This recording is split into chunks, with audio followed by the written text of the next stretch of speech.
Good afternoon. It's Friday, the 14th of November, 2025, just after 1 o'clock. Welcome to UK Column News. I'm your host, Mike Robinson. My co-host in studio today, Patrick Henningsen. Welcome to the programme, Patrick. It's great to be with you, Mike. And we're joined today by Mark Anderson. Now, later in the programme, we're going to be covering tensions in the Baltic, the Arctic and Ukraine, more on Trump at the BBC and Trump and Epstein, and what looks like preparations for banning VPN use in the United Kingdom, and also smart cities. But we're going to begin today, Patrick, with MP Rupert Lowe's comments on Gaza. Well, it's much more than that, in fact, but that's the jumping off point. But here is the topic at hand, and this is really focusing on, I think, Britain's role in the war on Gaza.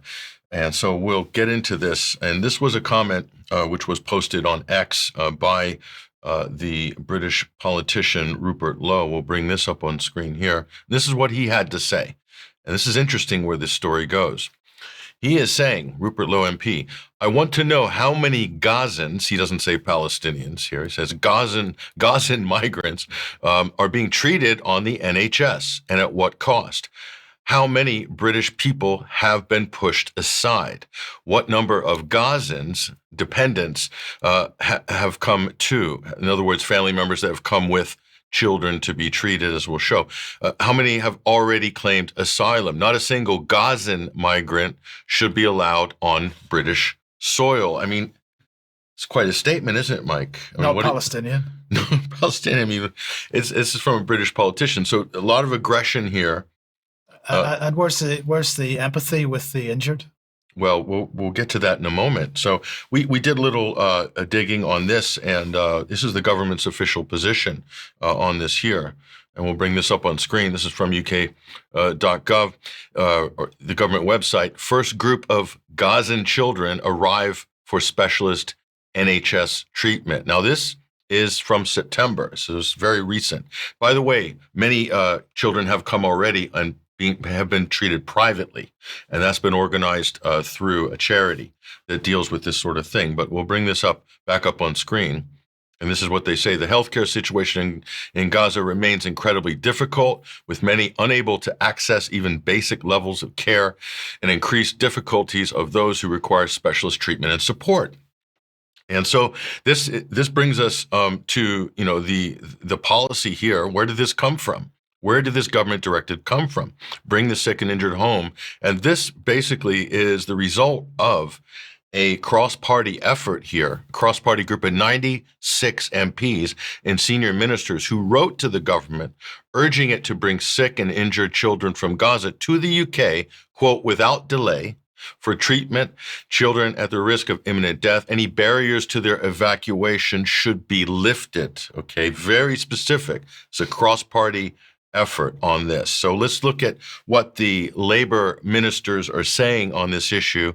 Here we'll bring on screen. This is Wes Streeting, the Labor Health and Social Care Secretary, and this is what he has to say on the issue. No one can fail to be distressed by the devastating impact of war as it's had on the children of Gaza, and I cannot imagine the fear and anguish their families have endured. It is a soul-destroying situation that compels us to act, and he continues saying this reflects the very best of our NHS values, compassion, care, and expertise when it matters most. I mean, most British people, I think generally, Mike, would agree with that statement. That is, it comports with British values, one would think, traditionally anyway.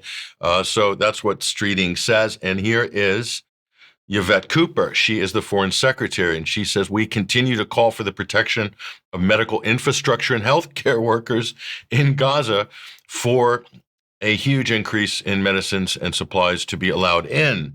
So, I mean, I would agree with that, but is that what the British government are actually doing? That's another question. But anyway, the government is grateful to all its partners who have assisted this operation, including the World Health Organization for the support with the evacuation process, and the government of Jordan, the Royal Jordanian hospital organizations as well, for facilitating the safe transit and of UK emergency medical team and NHS clinical team for their dedication in providing life-saving medical care for these young patients. So, and obviously the World Health Organization's name pops up there. So some of our viewers are saying, "Oh my God, it's the WHO, it's Bill Gates or whatever."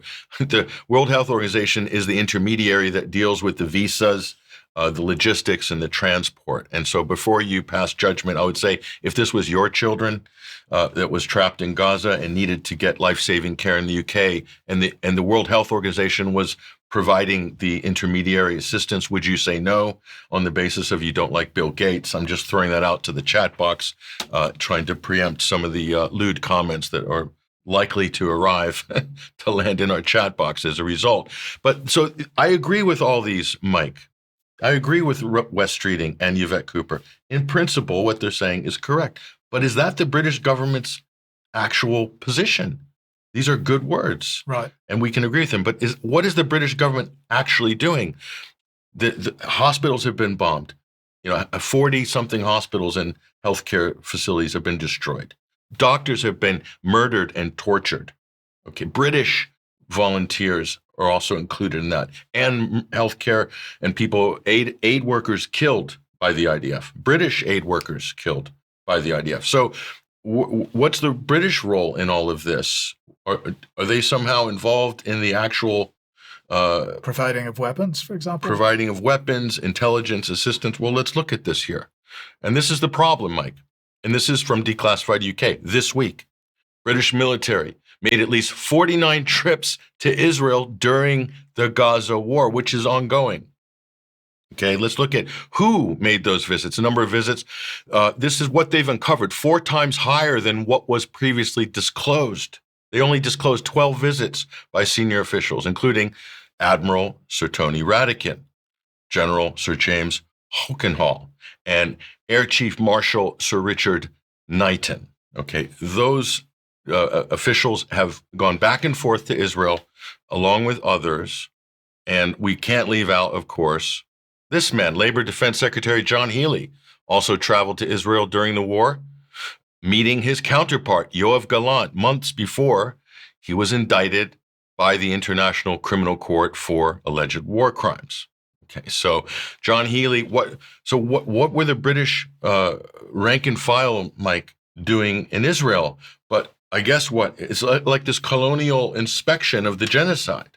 Let's see how they're doing, the Israelis. Let's look at the intel. Let's watch the footage of the buildings being destroyed and so forth. But it doesn't end there. We'll bring this up on screen as well. And this is Matt Kennard, who has been tracking this for quite a while. UK participation in the Gaza genocide is not slowing down. This is from December 2024. He's continued to report on these flights from RAF Akrotiri, this base in Cyprus. Okay, and he's showing British spy planes here returning to Cyprus and back and forth. In other words, they claim, the British government, that they're providing intelligence about finding hostages in Gaza. But if you consider the fact that Israel's killed many of its own hostages, that's really providing intel about targeting Palestinians, including 200 plus journalists who've been targeted and killed. Is that the sort of data that Israel's processing from the the British surveillance flights from the RAF that are taking off from RAF Akrotiri? I mean, these are fair questions. So this is what the British government is doing on one side, is assisting Israel in destroying Gaza. And on the other side, ministers are saying we need to save the children. And we're all for saving the children. But wouldn't it be simpler, Mike? Just to stop the war? Just to stop enabling and facilitating Israel's slaughter against the native Palestinian population in Gaza.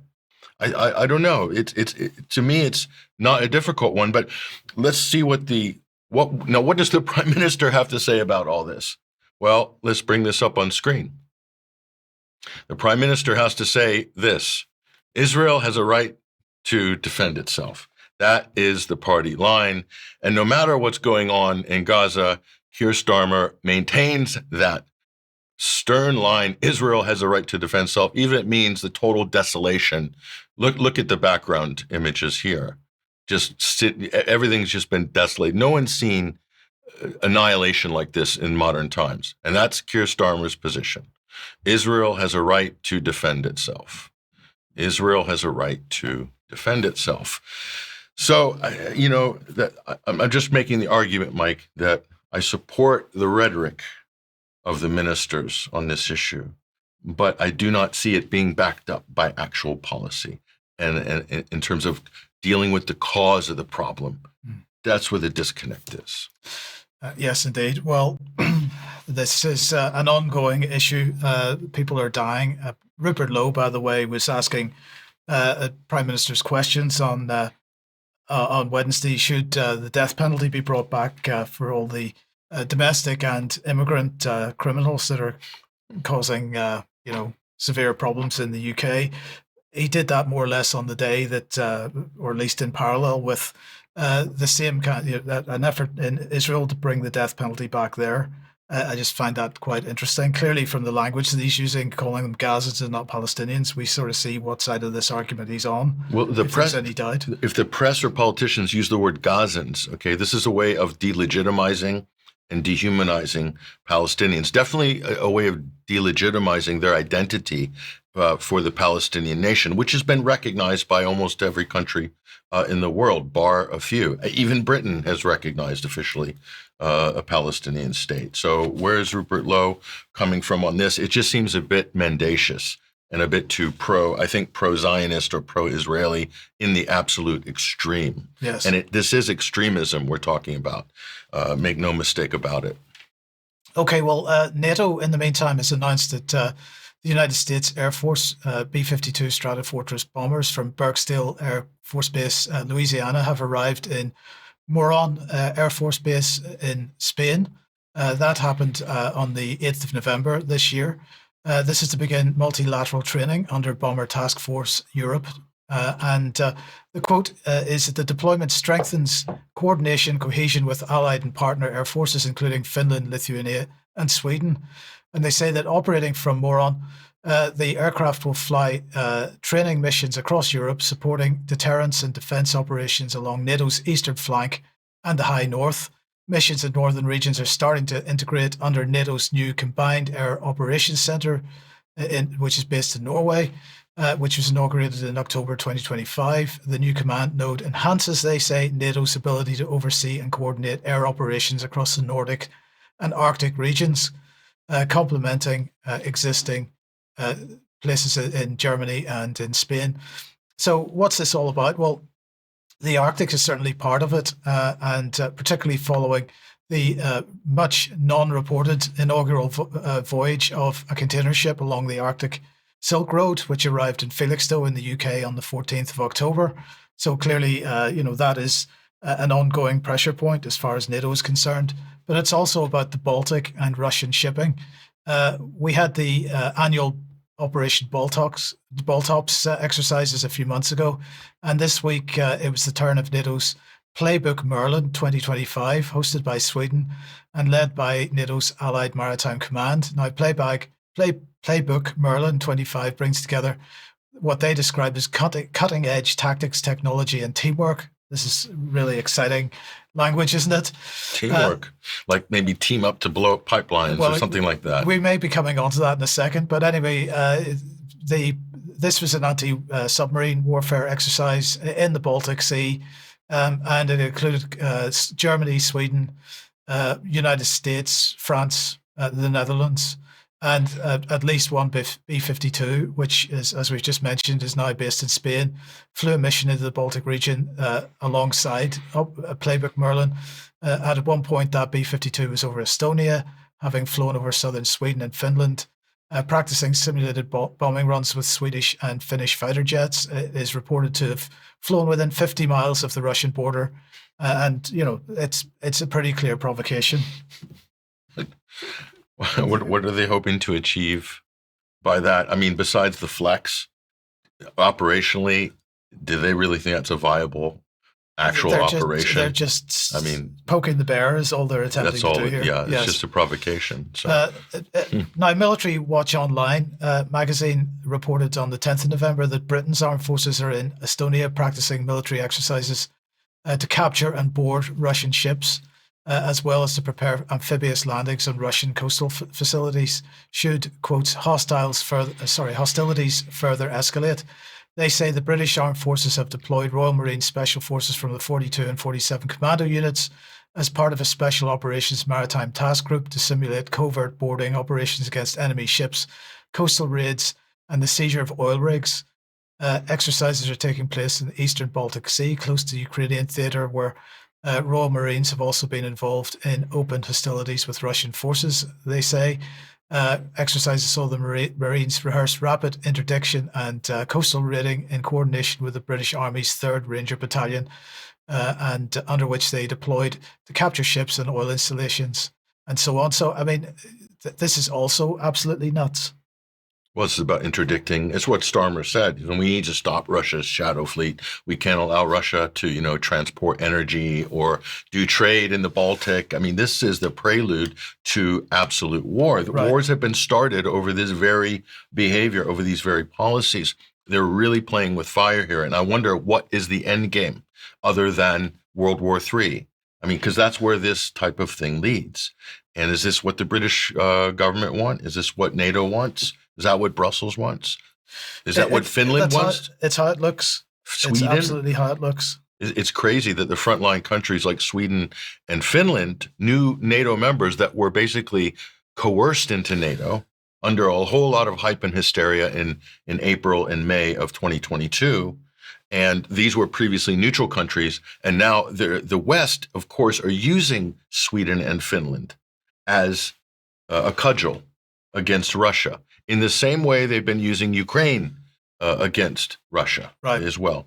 So people in the Nordic countries, I can't believe how absolutely insane and stupid their governments and their society are to have gone along with this and not realizing the implications of it, the fact that they were safe before and now they are now at risk. I find that to be breathtaking. But let's come on to Nord Stream then. Well, but the background of this, of course, is Nord Stream. They're talking about submarine drills in the Baltic. I wonder if they'll interdict NATO submarines that are involved in sabotage of major European energy infrastructure projects. Who knows? But in the background is the Nord Stream. Sorry, we'll go back to the previous slide. We'll bring this up on screen right now. And so the Italian court, and it's starting to get a little bit interesting, but this is part of the red herring operation. The Italian court approves the extradition of Nord Stream suspect to Germany. They're talking about one of these crack Ukrainian super soldiers that allegedly used this sailboat. Don't laugh, everybody. It's not us. It's the Wall Street Journal. They use this 50-foot sailboat to supposedly hit 3 pipelines that are, in the bottom of the Baltic, impossible to locate, and with the amount of equipment and so forth, they did it all out of a 50-foot pleasure craft. Okay, believe it or not. So that they're still using, but they're using this Ukrainian Nord Stream story, Mike, to basically divert attention away from the Western countries and NATO. And what more likely is that these pipelines were prepped during Baltops 22 in June and July of 2022 and detonated in September 2022 with the other NATO drill that was going on at that time. So the Ukrainian red herring story is just a convenient distraction. And so this is going on. It's also being used to create tension between Poland and Germany. And the United States is quietly pushing that, as are the British. So, and the reason they're doing that is they're trying to maneuver Poland and Germany strategically in order to do certain things vis-a-vis Ukraine, and also manipulate the politics in Poland. It's very clear that's what's going on, including the claims of reparations. Poland is asking for reparations now for World War II, imagine, from Germany after 80 years. And the United States is egging them on. At the same time, they're also claiming to, want to support Germany as well. But they're trying to, the U.S. want to move a lot of their assets from Germany into Poland in terms of moving the Iron Curtain, the new Iron Curtain, further eastward. That's the bigger picture. And the other thing that's going on between Germany and Poland at the moment, which isn't getting very much coverage over here, is that Poland is accusing Germany of dumping migrants that are in Germany across the border into Poland. And so this is another sort of tension inflection point. So it's the relationship between those two countries is quite shaky, it seems. Yeah, and the migrant issue, of course, again, being used as a little bit of a tool, as it was between Poland and Belarus, which I might report more on as I learn more about that story recently by doing on-the-ground investigation. Right. Okay. If we think that what we've heard so far in this segment is insane, let's have a look at this, because this is TASS, the Russian media outlet, and they're reporting that the Russian Federal Security Service, the FSB, has issued a statement claiming that Ukraine has been planning the false flag of all false flags. According to the statement, quotes, the Federal Security Service has uncovered and thwarted an operation by the Ukrainian Defense Ministry's main intelligence directorate and its UK supervisors to hijack a Russian MiG-31 supersonic fighter jet, which is equipped with a hypersonic missile, and fly it abroad. In order to hijack the aircraft, Ukrainian military intelligence officers tried to recruit Russian pilots, offering $3 million. The special services then planned to send the jet with the missile to an area where NATO's largest airbase in the southeastern Europe is located, in the Romanian city of Constanta, where it could be shot down by air defenses. And they're saying that the measures taken have thwarted the plans of the Ukrainian and UK intelligence services to carry out a large-scale provocation. So that is quite a staggering claim by the Russian FSB here. But let's see what Sergei Lavrov had to say about it if we bring him on screen. He said, London's penchant for provoking situations is, of course, notorious. Take the recent case where Russian FSB exposed a plot to trick a Russian pilot flying a fighter jet armed with the Kazal missile into flying to a base in Constanta, Romania, with a fake order. The obvious intent was for the plane to be shot down, creating the pretext to accuse Russia of attacking NATO. But I'll set that aside. For now, the FSB has already laid out the details. I don't know how the British will wash away the stain, but they've always had a remarkable talent for this, like a duck that waddles away from a shower without a drop of water on its back. He is good crack in some ways, Patrick. Now, of course, the way that the British are going to wash away the stain is to claim that this is just merely Russian disinformation and that there's nothing to see here. What are your thoughts? Well, first of all, if this false flag was allowed to happen, just imagine, okay? Just imagine it went through, and the NATO then shot down this false flag MiG jet, and how would the Western press react? I mean, in reality, what would Russia gain from sending an old MiG in with a Kinshal missile to fire in a NATO base, when obviously that's going to open up a whole sort of Pandora's box in terms of Article 5 madness? And you know what the Western reaction is? I know the propaganda line so well. They'll say, Putin is emboldened because we have not been tough enough against the Russians, and he's so emboldened, and now he's really shoving it in our face. He's really taking the piss by sending an old MiG to send a Kinshal missile. You think we're joking? That's exactly the media line, and that's exactly what our ministers would stand up in government and say.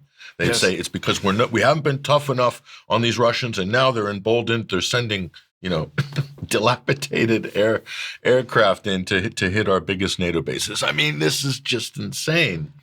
But yet, I believe these types of plots are being hatched, and there's more of them.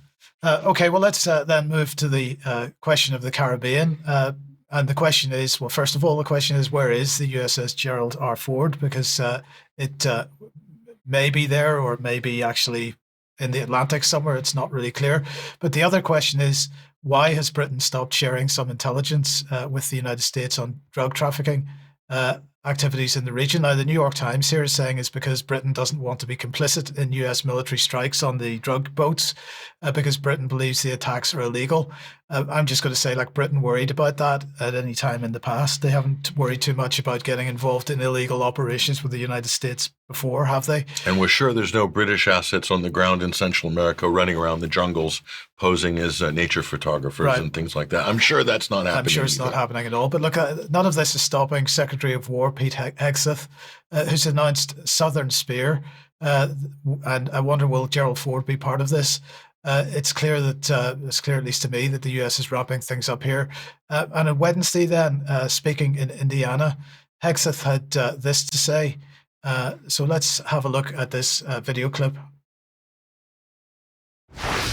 We are deterring China's influence around the world, not to mention the Panama Canal, where we're freeing that canal from malign Chinese influence, ensuring that American ships can sail freely. So we're opening up on all fronts, it seems. But Wait, was the Panama? Did you say Panama he Canal? said Panama Canal. So I didn't realize China took over the Panama Canal. Well, Is this new? This is Trump's allegation going back This a year. is new news. This is breaking. But look, if you remember, Patrick, back in April, Hegseth announced deeper security cooperation with Panama because of this, including joint training, more frequent U.S.-Panama military exercises, and even an increased U.S. presence. So my question is the Venezuela thing a front for actually, is Panama actually the target here at the end of the day, or are they just taking advantage of two birds with one stone sort of thing? But certainly the military presence in the region is being ramped up.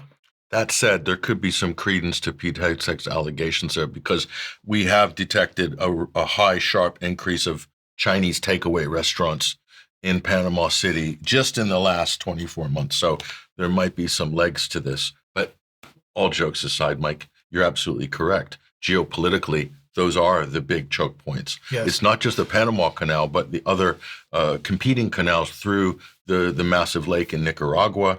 But also, they have other projects China is involved in vis-a-vis southern Mexico that would bypass the Panama Canal by a combination of ports and high-speed rail, and with industrial bases built around that. So in other words, the Chinese and the Mexicans are way ahead in terms of their own economic interests. Right. And the Panama Canal is a 120-year-old relic. Yeah. So, I mean, America's not happy about it, but I'm sorry. You guys are, I don't know, they've been messing around in the Middle East maybe for the last 40 years. Maybe if you had focused on your own hemisphere, Washington, you wouldn't be having this conversation now. Well, let's move on then to Ukraine, and it's not corrupt at all. Well, this is nothing new, but what's new about this is the fact that this story is being put front and center in the global media. Normally, it'd be about protecting the Zelensky regime here. Ukraine corruption scandal, $100 million plot, which is rocking Zelensky. That's the correct spelling there with two Y's. So this is through NABU, the National Anti-Corruption Bureau. This was set up by Victoria Nuland and her gang in 2014. And why did the U.S. set up an anti-corruption bureau in Ukraine? It wasn't to stop corruption. It was to stop any potential whistleblowers and to protect the corruption that the U.S.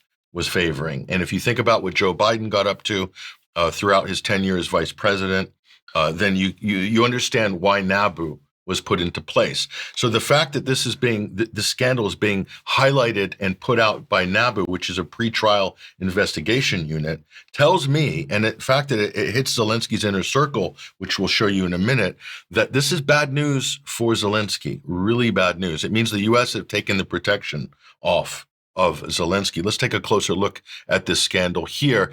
And so who is Timur Mindich? This is Zelensky's business partner, basically, here. And how is he involved in this? Yes, there are piles of cash and photos of these circulating online. And this is the in and out of this. It reportedly has links to Israel. This is from the Ukrainian press, by the way. Mindich celebrated his birthday in Israel in September, returned to Ukraine in mid-October, and then went to Israel again, according to Ukrainian sources. He's also a longtime friend of Zelensky, not just a friend, co-owner of Kvartal 95. That's Zelensky's media production outfit that was bankrolled by Igor Kolomoisky. That created Servant of the People. That was the sort of covert influence operation to prepare the public for him running for president. So this is a big scandal, and so it looks like this is Zelensky's inner circle being pinched here. It's funny, Mike, how this tracks back to Israeli organized crime. It's just unbelievable, but it shouldn't really surprise anybody here. So all this is happening at the same time. Zelensky is begging for, arms, 27 Patriot missile systems from the U.S. But in the meantime, it's going to take years to fulfill those orders. So Zelensky says he wants to borrow the European allies' systems. So Ukraine's going to empty Europe of its air defenses. Doesn't get any better than this, does it?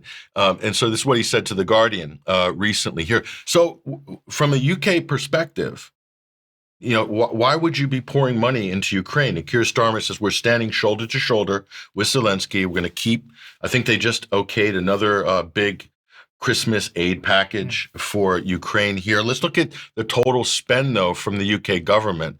And we'll go to the House of Commons library here, and we did the math, or they did the math for us, actually, on this. And very close, the relationship. I mean, if we did a slideshow of how many photos we have of them hugging in different locations, I counted at least 20 before the program. And that's only the public photos? Yes, indeed. 21.8 billion since February 2022. Mike, think of how many track and trace apps the British government could have made with that 21.8 billion. I mean, so where is all that money going? Think of all these corruption and graft scandals. The thing about this latest one, it involves the protection of Ukraine's energy infrastructure from Russian attacks. So they're talking about protecting Ukraine's nuclear facilities. Why would Russia ever attack a Ukrainian nuclear facility? Of course, it wouldn't. But the electronic warfare systems and some of these defense systems, all this stuff is going out the back door. Kickbacks for government contracts. All of this stuff has been going. This is just what's been caught. Okay, this has been happening continuously for years. So if you're UK government and other European countries, they're throwing money away because I would say very little of this is being used and actually on the ground for what it's intended for in terms of aid here. So and the context of this is here, and we'll look at this. UK pledges. You remember this story? 100-year pact. This was from last year, or beginning of the year, January 2025. So this was this grand 100-year commitment for Ukraine. This was the government's pledge. So what I'm saying, Mike, here is that this is not a good investment, Ukraine. I mean, think of how much austerity is going on right now in the UK. And since 2022, they've thrown away over $20 billion. For what? Are they winning the war? Are they doing better? Or is this a losing gambit? Or are we in the sunk cost fallacy type zone here? It's incredible. People need to ask these questions. The numbers certainly aren't looking good. So, and then meanwhile in Europe, and this is the other thing, this is not a popular war in Ukraine. And this story is just so emblematic. Moscow is mocking Zelensky after Berlin asks Kiev to keep its fighting-aged males. So basically, Ukraine's having problems with conscription. They're having problems getting able-bodied males to populate the frontline positions. And Germany's saying that's enough with your migrants and so forth. You can keep your fighting-aged males. We don't want them anymore. I would think Germany might want them for conscription themselves because they'll have problems conscripting or getting people to at least volunteer to join the German armed forces to meet the levels that we talked about on Wednesday. But just to show you how, again, to underline how unpopular and how incredibly crazy the government in Kiev is in trying to abduct people off the street to serve in Ukrainian armed forces. There are literally thousands of these videos circulating online the last couple of years. This one is particularly harrowing. Watch this. This is in Ukraine. This is Zelensky's press gangs trying to pick up people for the front lines. Watch this.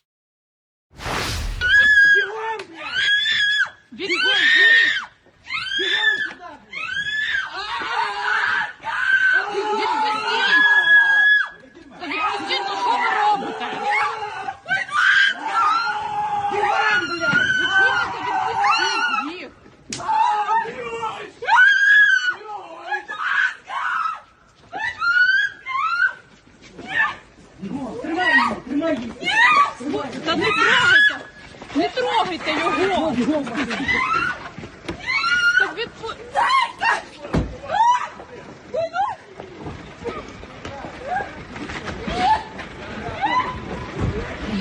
що ви робите?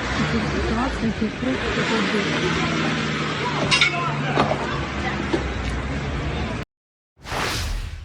And another one for the meat grinder. I mean, remember Defense Secretary John Healey? Britain's effort to support Ukraine must match the defiance of the Ukrainians. The defiance of the Ukrainians. You just saw the defiance of the Ukrainians. So they're abducting what was the son, maybe the husband of that poor woman, screaming, because the Ukrainians know it's a death sentence. It's a very unpopular war. And yet our European governments are saying, oh, this is a great, noble effort. It's not. And the president of Ukraine doesn't want to have elections. He is a dictator. Let that one sink in.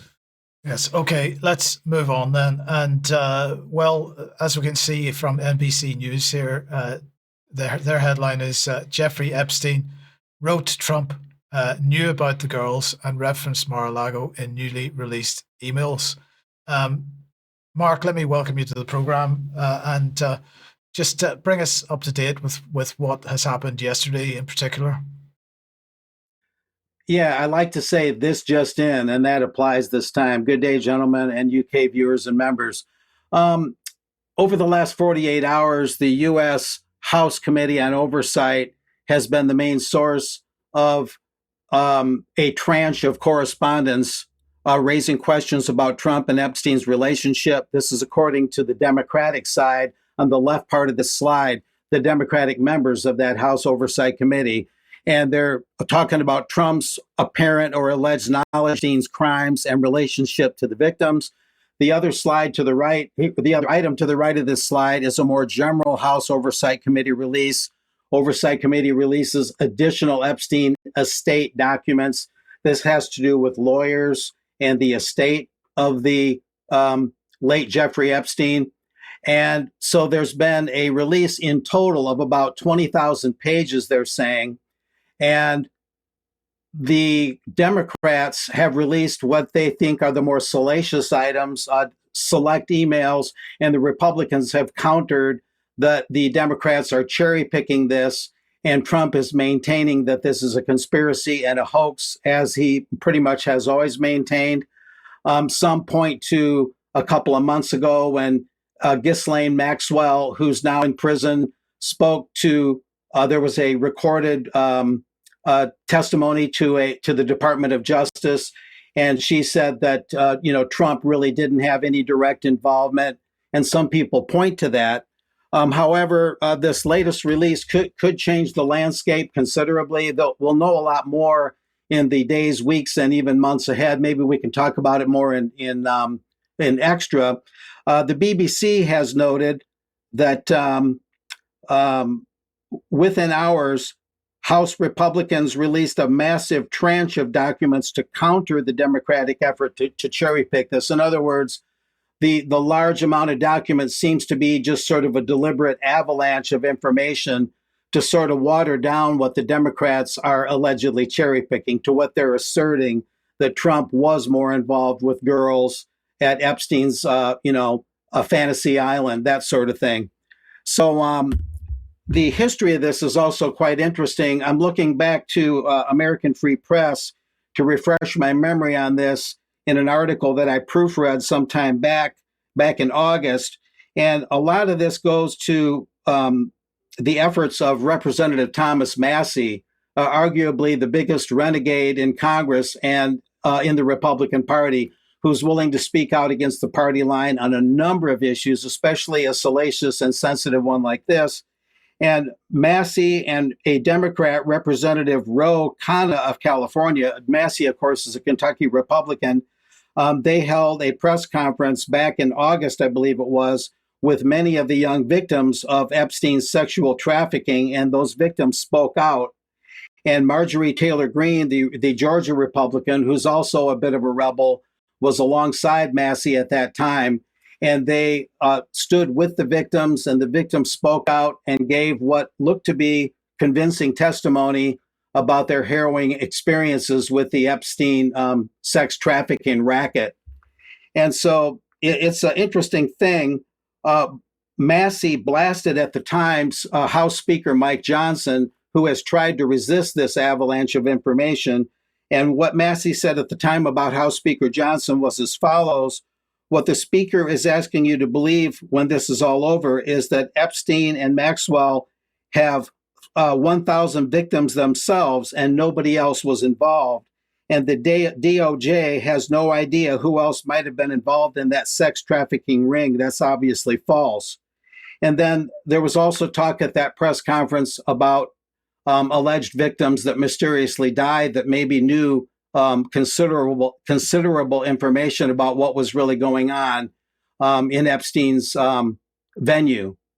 So that's the essentials of it. So hats off to Massey for having the guts on the Republican side and Marjorie Taylor Greene to stand their ground and get more objectivity and a deeper look at this. But that's the latest. Maybe you guys would want to comment, and of course we can extrapolate an extra if you'd like. Yeah, just a quick comment. Look, Massey was also attacked by Trump and the Israeli lobby. And one of the reasons he's been attacked and threatened to be primaried in the next election is because of this issue. I think what this proves is that Trump lied about his relationship with Jeff Epstein. He says, I hardly knew the guy. Clearly, he more than knew him. They were very close friends, spent a lot of time together. So this really cuts at the credibility of Trump and the president. And I think it shows that the president is compromised. Because at the same time this release comes, we find out confirmation that Jeff Epstein was an Israeli intelligence operative, clearly. So that means Donald Trump, if you consider all of his Israel policies, how slavishly, gushingly pro-Israel he is, and now we put this into the frame, it's clear that this is a president who is deeply compromised. And that's really disturbing. It should be disturbing from an American point of view. And not only that, Trump is covering up the Epstein scandal with his DOJ and his FBI. They're completely covering it up. So he's lying to the public and he's running a cover-up. To me, and this is why MAGA is falling apart. And ultimately, this will be the issue that basically brands MAGA as a complete fraud. And now we're beginning to see what an absolute fraud this whole movement was. It is basically a branding exercise, a bunch of red hats made in China. And this level of corruption should be unacceptable to all Americans. But yet there is still a hardcore that are hanging on to defend this president. I think it's unbelievable. Well, undoubtedly, we'll talk more about that in extra. Thank you very much, both of you, for that. Now, if you like what the UK column does, you would like to support us, head over to the website, the front page there. You'll find a link to take you to a page which shows how you can support us. We absolutely do need your financial support if you can possibly do that. So please join us as a member or make a donation. If you can't do that, then share any of the material you see on the UK column website, because that helps us beat the censorship regime that we're going to be talking about in a minute. Now, weekly banter with Charles, myself, and Jerm will be at 7 p.m. tonight, and we will have sorry, that is the wrong graphic because that's from Wednesday's program, but we will have a Silk and Steel podcast going out tonight at 9. So join Carl for that. Well, also tonight is Andrew Bridgen in the 7 Stars in Totnes. It is. This is going to be a great event. This is sold out, by the way. I just found out. Right. The organizers just told us it's sold out. There might be a few tickets. I say a handful of tickets for cash at the door. It's totally sold out. It's going to be a full house. Andrew Bridgen, of course, is a fantastic public speaker. So a lot of people are looking forward to this. Certainly I am as well. And some of our supporters will be attending this tonight in Totnes. Okay. And a reminder of a couple of digital ID events. The Cumbria Against Government Betrayal event happening at Carlisle Market Square. And that's tomorrow at 1 p.m. Diane is going to be speaking at that. And once again, the guys in Glasgow will be out at the bottom of Jamaica Street by the River Clyde near the Crystal Palace pub. Do go and help them if you'd like to support them in getting the word out on digital ID. Great, brilliant T-shirt there. It's an interesting T-shirt. Absolutely. Okay, let's move on to this online safety related news, because Ofcom, at least Tech Radar here, is talking about this being an exclusive. Ofcom has told Tech Radar that it's using an unnamed third-party tool to monitor VPN use, that's virtual private network use in the UK. Ofcom is refusing to name the platform that they're using, though, but it seems to have some kind of artificial intelligence capabilities. And Tech Radar are saying that despite assurances that personal information isn't being accessed, privacy concerns remain. Now, Do you think that third party starts with a P, by the way? It may well do. I couldn't possibly comment. But anyway, TechRadar contacted Ofcom and asked them to clarify how it's accessing information about VPN use in the UK. And Ofcom said, we're using a leading third-party provider, which is widely used in the industry to gather information on VPN usage. The provider combines multiple data sources to train its models and generate usage estimates. The data we access and use in our analyses is fully aggregated at the app level, and no personally identifiable or user level information is included. And TechRadar is saying that although Ofcom has been transparent about the existence of VPN monitoring, this is the first time it's provided any information outlining the methods it's using. Now, they also say that VPNs pose a problem to the UK government and Ofcom specifically with regard to the controversial Online Safety Act. Well, I'm going to add to that and say that it's not only that. The bigger problem for the regime is the Regulation of Investigatory Powers Act, or the Investigatory Powers Act, which requires internet service providers to collect metadata on their customers' internet activity and provide it to the government if there's a court order made. Now, this is not possible with widespread use of VPNs, and so the British government does not want to see any kind of driver for VPN use in this country. So Baroness Lloyd was telling the House of Lords a day or two ago that nothing's off the table when it comes to protecting children online. She also said that there are no current plans to ban the use of VPNs. I think the word current there is extremely telling, and that's probably the key word. But what we do know is that Ofcom is building the case at the moment. These are the types of tools that authoritarian regimes in the Gulf, for instance, use to stop people from, using VPNs or et cetera. So what is the real motivation by the state behind this? And you can see it's really about control, total, and censorship. Absolutely. Mark, back to you then. And what have you got on smart cities?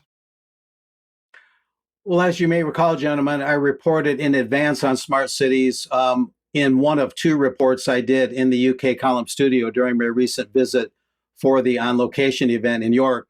And I found a particular thread of information that was interesting. It's a barrage of stuff going on, projects and pipe dreams and very highfalutin kind of stuff. Some of it realistic and maybe helpful and maybe constructive in some ways, but a lot of it very ambiguous. So I found things that are a little bit more tangible and provide some interesting terminology and interesting projects that we can think about here.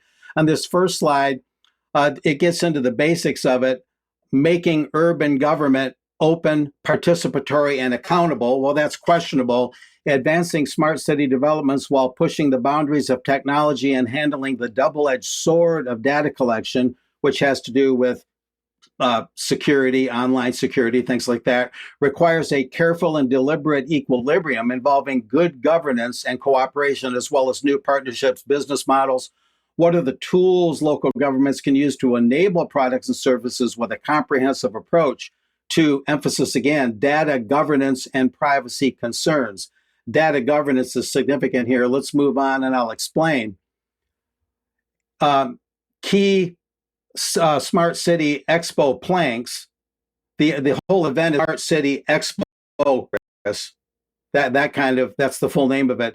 Digital government and blue economy, along with the World Ocean Council, which is connected to the UN's Sustainable Development Goals. Those were the main things that jumped out. Other things, AI regulation and algorithmic transparency and data ethics, not quite as prominent, but also quite prominent. Now, getting into a little bit more about what digital government actually means, we'll move on from there. Digital government, a main or major company that comes up when you look into digital government is Granicus, based in Denver, Colorado. I think they were formed in 1999. Well, this Reuters item mentions a miscellaneous thing. Granicus owners exploring a $4 billion sale of the software maker, sources say. So this is going on in the background. The private equity owners of Granicus are preparing to explore a sale of the government services software maker that could value it at about $4 billion, including its debt. But to get more specific, we'll go on from there on the next slide. And privatizing government seems to be, a la Bilderberg, the main goal here. Founded in 1999, as I mentioned, Granicus provides cloud-based software and other technology tools to federal, state, and local governments across the world, not just in the U.S. To increase efficiency and transparency, they say, the company designs and maintains government websites, manages public records, so they're privatizing the management of public records, and helps upgrade technology, they say, to make it easier for citizens to contact public officials. The Granicus CEO is Mark Hines, Hynes. Now, I talked to one of the top experts in Michigan, indeed in the Midwest, about data governance. I'll mention this briefly before we go on with the slides. And he manages or oversees the digital systems, the phone systems, the computer systems, you name it, for a major hospital, Bronson Hospital in Kalamazoo, Michigan. And he believes that what Granicus is getting at, and that's getting people involved in their government, but almost more or almost strictly on an online basis. In other words, there's less stress on attending government meetings, there's less stress on getting together under one roof, and more stress about public involvement being strictly through the internet, strictly through filling out forms online, filing complaints online, to where most of your contact with your government is simply online. And the guy that I talked to, the systems expert, said he believes that would actually reduce citizen participation and make government more distant and in many ways inaccessible for the people, although it would be more efficient for certain things like filling out basic forms and some of that basic correspondence. Maybe that would be an improvement in and of itself just in that area. And so going on from there, as we consider the questionable aspects of what Granicus is doing, there was also the talk at the Smart City Expo about the blue economy. And this is not a very widely known concept. It's certainly not household words by any stretch. As political, economic, and climate challenges reshape our world, the need to accelerate a sustainable and resilient blue economy has never been more urgent. They're saying the blue economy is built on the vast yet vulnerable oceans, and it must undergo a profound transformation, they say, to remain viable and deliver long-term value. The blue economy unites entrepreneurs, corporate entities, investors, and experts leading this transformation. Lots of contracts, lots of money exchanging hands for the private sector being moored or connected with government, lots of public-private partnerships here. Not unlike what's going on with big pharma and government in that sense. So moving on from there, the blue economy also, we can put this up just briefly, is led by a strategic coalition of partners hosted by the city of Barcelona. So cities are involved, and the global cities movement is becoming much more pronounced in terms of smart cities. You don't hear about global cities by name much anymore, not as much. So they're really funneling it into the smart cities concept. So the Port of Barcelona is involved as a global partner, and we have the World Ocean Council and Oceanovation as strategic partners in the blue economy. So some other interesting and not altogether common concepts there. Moving on, I found that the World Ocean Council is a UN partner in the Sustainable Development Goals. And the WOC, as it's known, is a non-governmental, non-for-profit organization, a UN Sustainable Goals partner, established as an international multi-industry business leadership alliance on ocean sustainability, science, and stewardship, those sorts of things. And then when it comes to Oceanovation, we have a slide on that. And we can skip the World Ocean Council stated mission. That's fairly self-evident. Moving on to Oceanovation, that's connected, as it turns out, we'll show this, to the European Commission. One thing's connected to the UN. Now this is oriented around the European Commission. And this just shows some Oceanovation events, innovation in terms of investments in ocean assets, that sort of thing. But one of those says, let's go back to that slide very briefly. There's one item I wanted to point out. The one to the upper right is a EU-wide implementation developing national restoration plans under the EU's Nature Restoration Regulation of Marine Ecosystems. And they say, unrealistically, I would think, they say they want to restore habitats and restore ecosystems to their original status. And they literally mean original ecosystems, original habitats, possibly as they might have been thousands of years ago, which really sounds like playing God, which really sounds like a presumptuous thing to say. How would they know precisely what the original habitat was? And they talk about renaturing, the concept of renaturing, restoring things in a very profound way in that sense. And so there were some breakout sessions. We can mention, I won't go into these, the rise of private smart cities, promise, practice, and public impact, how to create a greener urban economy, the 5-up approach, urban planning for systemic climate action, democratic innovation in European cities. That's just to give this report a little more breadth as to what all was covered.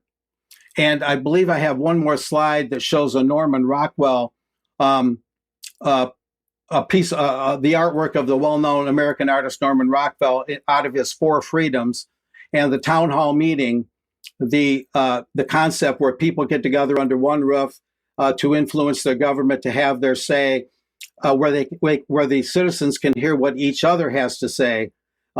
The democratic ideal, especially in New England and across the U.S., the town hall meeting was a long tradition.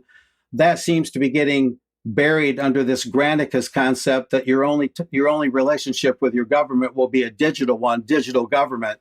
So that democratic ideal might be lost despite all the rhetoric of these globalists about wanting democracy and greater democracy. So a lot going on there. And that was just a small slice of it, guys. There was much more that could be said, but those were the most relevant topics. Thank you, Mark. So let's move on then to media. And well, you'll be glad to know that the BBC has apologized to US President Donald Trump for their Panorama episode that spliced parts of his speech from the 6th of January 2021 together.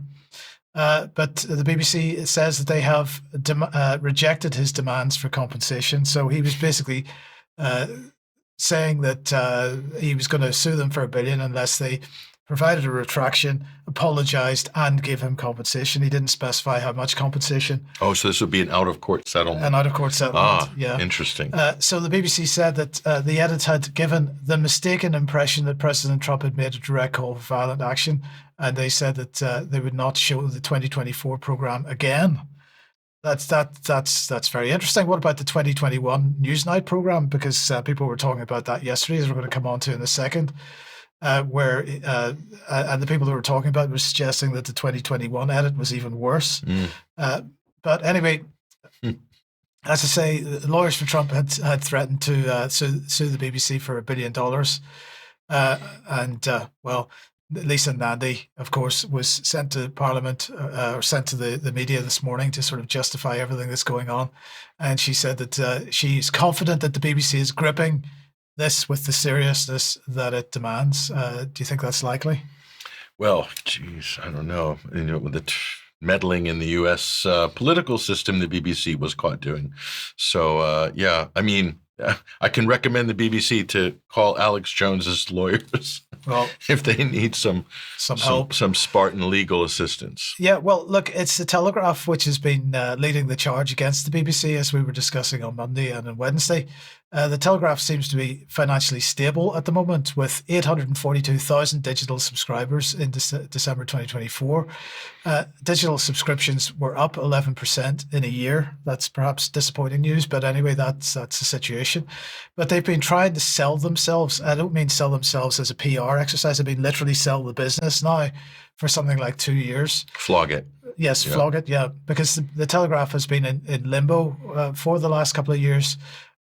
After the company was taken by Lloyd's Bank because of unpaid debts to the Barclays family.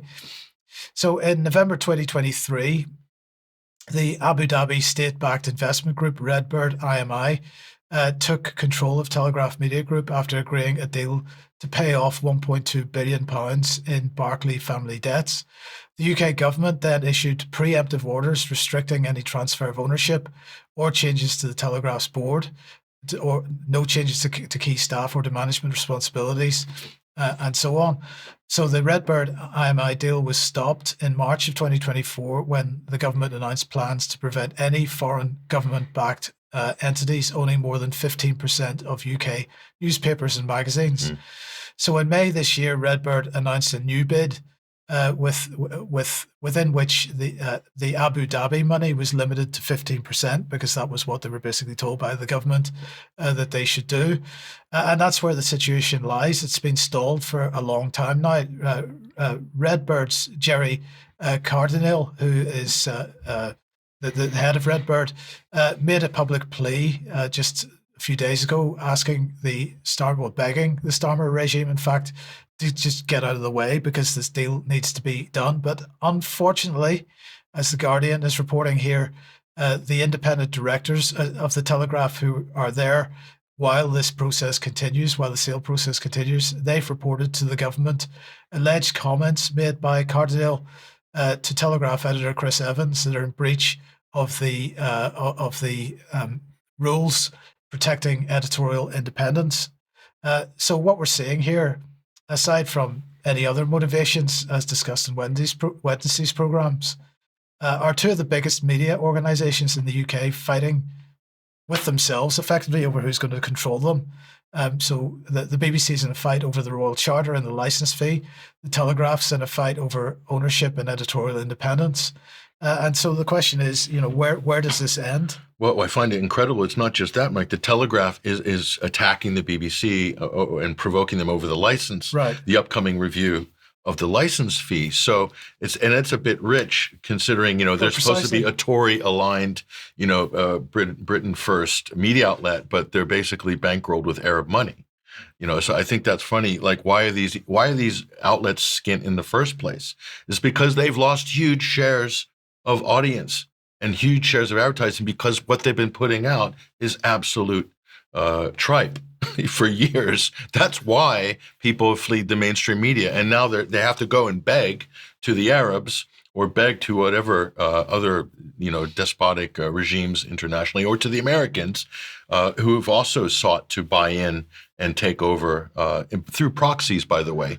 And we're talking about private equity firms, right, hedge funds, and so forth. And that's what you're going to see more of when the government comes in with restrictions on this in terms of foreign money. The foreign funds will be able to erect proxies within the UK as shells or individuals that will do the bidding of the foreign powers. Yes. So that's a new trend that's certain to happen now. Well, we're going to be talking a lot more about this in Extra because I know Mark has thoughts on it as well. But unfortunately, we're absolutely out of time for today.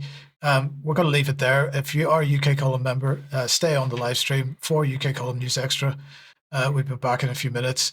Otherwise, don't forget Jerem tonight at 7, Kaza at 9, and we will be back at 1 p.m. as usual for another news program on Monday. We'll see you then. Bye-bye.